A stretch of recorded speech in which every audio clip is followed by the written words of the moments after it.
Alright, so we just finished brush mowing out on the farm with the Polaris 570 Sportsman. Check that video out if you haven't seen it. One thing that I talked about in that video is this time of year, right now it's July,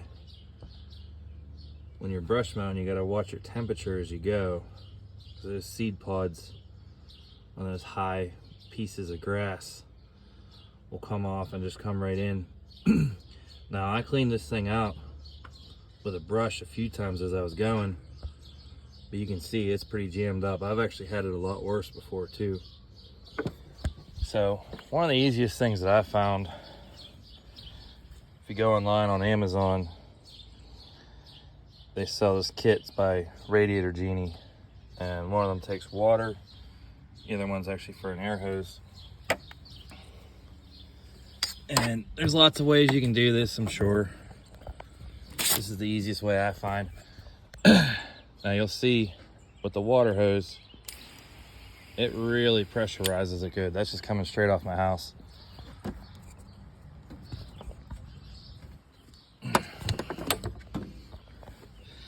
Now ideally, you would want to do this from the back forward.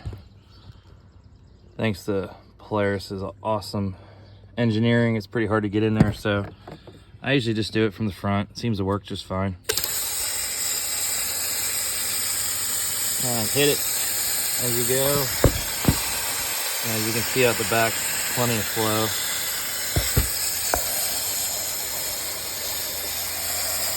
Now, if you were out cutting still and getting back into that field, you wouldn't want to do water.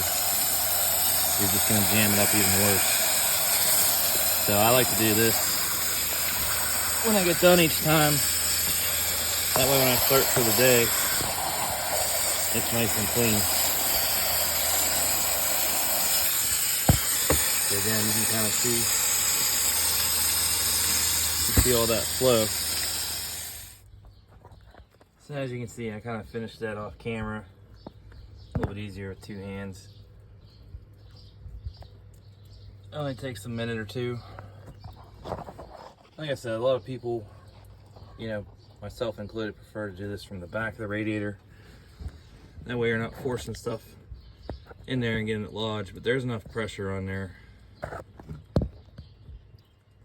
I've never ran into any issues yet. And it cleans it out nice and fast. Let's see if we can see. Can't really see too well in there.